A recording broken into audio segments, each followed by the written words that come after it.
It's a cold April night in Oklahoma City. A young woman vanishes from a convenience store only to be found days later bound cruelly to a St. Andrew's cross, a grotesque symbol carved into the earth. The horror isn't just in the act but the mind behind it. Who could commit such a twisted crime? And why? Roy Hazelwood, the FBI's top profiler of sexual offenders, steps into this darkness to untangle the nightmare. Hazelwood dives headfirst into the psyches of predators whose crimes chill blood. Understanding their impulses is key to catching them. In that Oklahoma City case, Hazelwood breaks down the horrific crime scene, a victim restrained on a St. Andrew's cross, mutilated beyond recognition. No random violence here. The offender's signature was twisted ritual and overwhelming need for control. Hazelwood uses every detail, bindings, wounds, location, to sketch the mind behind the act. Profiling a criminal isn't guessing. It's like assembling a jigsaw puzzle of human behavior. Hazelwood compares it to deciphering a fingerprint, but this one is made of twisted desires, past trauma, and dangerous routines. Each clue reveals patterns only a skilled profiler can read, turning chaos into a psychological map.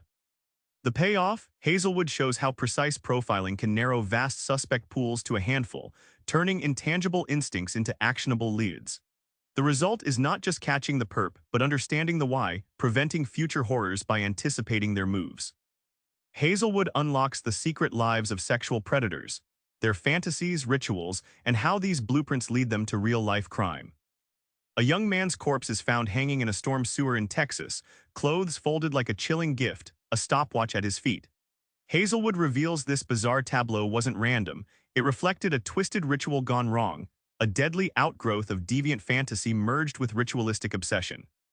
Hazelwood explains deviant fantasies like a secret script a predator replays over and over, like a musician rehearsing before a big show. Most never act on them, but a few cross the line.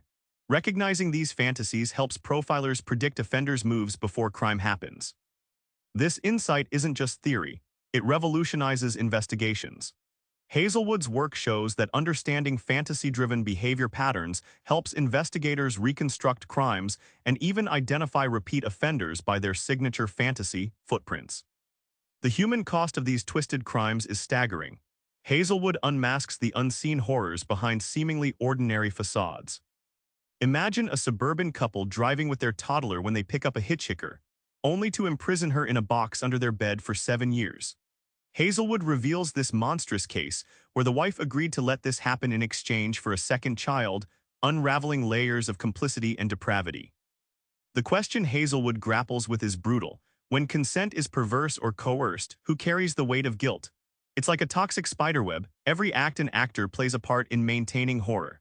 This complexity forces law enforcement to rethink traditional notions of consent and complicity. Hazelwood proves even in the darkest, most tangled cases, breaking down every psychological thread with patient logic makes justice possible. His methodical approach helped finally bring this torture chamber out of shadows, showing how relentless inquiry can win over monstrous denial. Back in Oklahoma City, that ghastly scene on the St. Andrew's cross no longer looks like chaos. Hazelwood's method has turned nightmare into narrative, shadow into story.